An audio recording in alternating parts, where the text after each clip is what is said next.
কালীকে? কালী কালো কেন? যুগে যুগে শত সহস্র তান্ত্রিক সাধক কালী সাধনা করেছেন, কিন্তু কালীর যে ব্যাখ্যা শ্রী রামকৃষ্ণ দিলেন তা আগে কেউ কখনো শোনেনি। ঠাকুরের মতো এইভাবে কালীকে কেউ কোনোদিন ভাবেননি। পৃথিবীর ইতিহাসে মানুষের কাছে মা কালী সম্বন্ধে ধারণা চিরতরে বদলে দিলেন পরম পুরুষ ঠাকুর শ্রী রামকৃষ্ণ। কি বলেছিলেন তিনি? ঊনবিংশ শতাব্দীতে ব্রিটিশ শাসনকালে পাশ্চাত্য শিক্ষায় শিক্ষিত যুব সমাজ মূর্তি পূজাকে পুতুল পূজা বলে তাচ্ছিল্য করে মা কালী সহ সমস্ত হিন্দু দেবদেবীকে উপেক্ষা করতে আরম্ভ করল। শিক্ষিত যুব সমাজকে নেতৃত্ব দিলেন কেশবচন্দ্র সেন, প্রতিষ্ঠা করলেন ব্রাহ্ম সমাজ।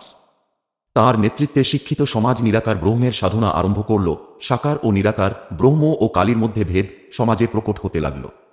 তখন মা কালীর সন্তান ঠাকুর শ্রীরামকৃষ্ণ উপলব্ধি করলেন ব্রহ্ম ও কালী যে অভেদ, তাদের মধ্যে যে কোনো তফাৎ নেই তা মানুষকে জানাতে হবে, না হলে মানুষ আরও অতলে তলিয়ে যাবে। আর মানুষকে বোঝাতে গেলে প্রথমেই বোঝাতে হবে সমাজের মাথা কেশবচন্দ্র সেনকে। একদিন দক্ষিণেশ্বর থেকে নৌকা করে কেশবচন্দ্র সেনের সঙ্গে নৌকাবিহারে বেরোলেন শ্রীরামকৃষ্ণ, সঙ্গে ব্রহ্ম সমাজে কর্তা ব্যক্তিরা আর মাস্টার মশাই শ্রী। এই নৌকা বিহার করার সময় শ্রীরামকৃষ্ণ এমন কিছু কথা বললেন যা কেশবচন্দ্র সেনের মনে চির বিপ্লব ঘটিয়ে দিল, বাংলা তথা সমাজকে নতুনভাবে ভাবতে শেখালো। কি বললেন শ্রীরামকৃষ্ণ?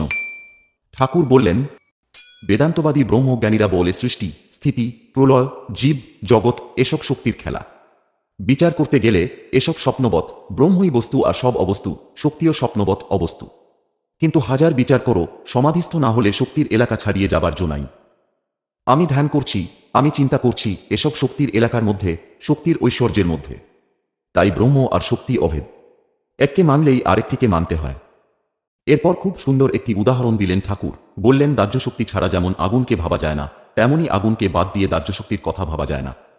সূর্যকে বাদ দিয়ে সূর্যের রশ্মি ভাবা যায় না, সূর্যের রশ্মিকে ছেড়ে সূর্যকে ভাবা যায় না। এই উদাহরণটি দিয়ে ঠাকুর আবার বলছেন, তাই ব্রহ্মকে ছেড়ে শক্তিকে, শক্তিকে ছেড়ে ব্রহ্মকে ভাবা যায় না। নিত্যকে ছেড়ে লীলা, লীলাকে ছেড়ে নিত্য ভাবা যায় না। আদ্যাশক্তি লীলাময়ী, সৃষ্টিস্থিতি প্রলয় করছেন। তারই নাম কালী। কালী ব্রহ্ম, ব্রহ্মই কালী। একই বস্তু। যখন তিনি নিষ্ক্রিয়, সৃষ্টিস্থিতি প্রলয় কোনো কাজ করছেন না, এই কথা যখন ভাবি, তখন তাকে ব্রহ্ম বলে কই। যখন তিনি এইসব কার্য করেন, তখন তাকে কালী বলি, শক্তি বলি। একই ব্যক্তি, নামরূপ ভেদ। আবার একবার উদাহরণ দিয়ে ঠাকুর বিষয়টি সকলকে বোঝাচ্ছেন, যেমন জল, ওয়াটার, পানি। এক পুকুরে তিনটি ঘাট, এক ঘাটে হিন্দুরা জল খায়, তারা বলে জল।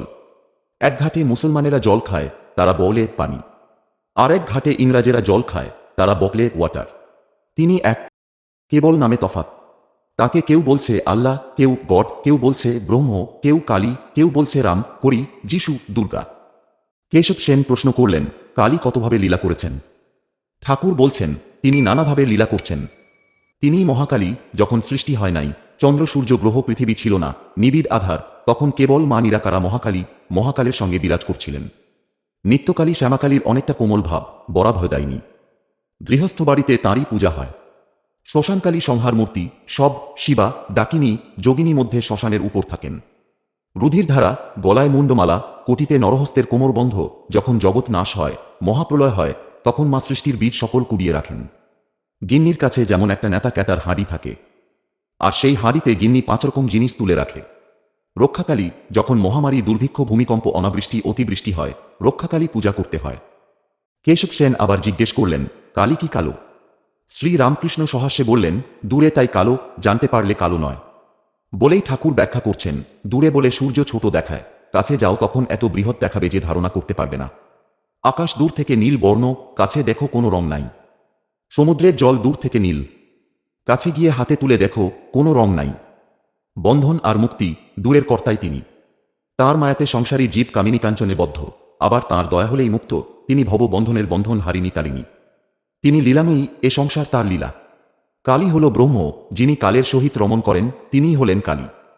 ঠাকুরের এই কথাগুলো কার্যত বিপ্লব ঘটালো কেশবচন্দ্র সেনের মনে। কালীর যে ব্যাখ্যা শ্রী রামকৃষ্ণ দিলেন তা আগে কেউ কখনো শোনেনি। ঠাকুরের মতো এইভাবে কালীকে কেউ কোনোদিন ভাবেনি। ঠাকুর শ্রী রামকৃষ্ণের এই অমৃত বাণী পৃথিবীর ইতিহাসে মানুষের কাছে মা কালী সম্বন্ধে ধারণা চিরতরে বদলে দিল। ক্রমে ঠাকুরের তত্ত্ব ছড়িয়ে পড়ল জগৎ জুড়ে, ঘুচে গেল ব্রহ্ম ও কালীর ভেদ। জয় মা কালী, জয় তু ঠাকুর শ্রী রামকৃষ্ণের জয়।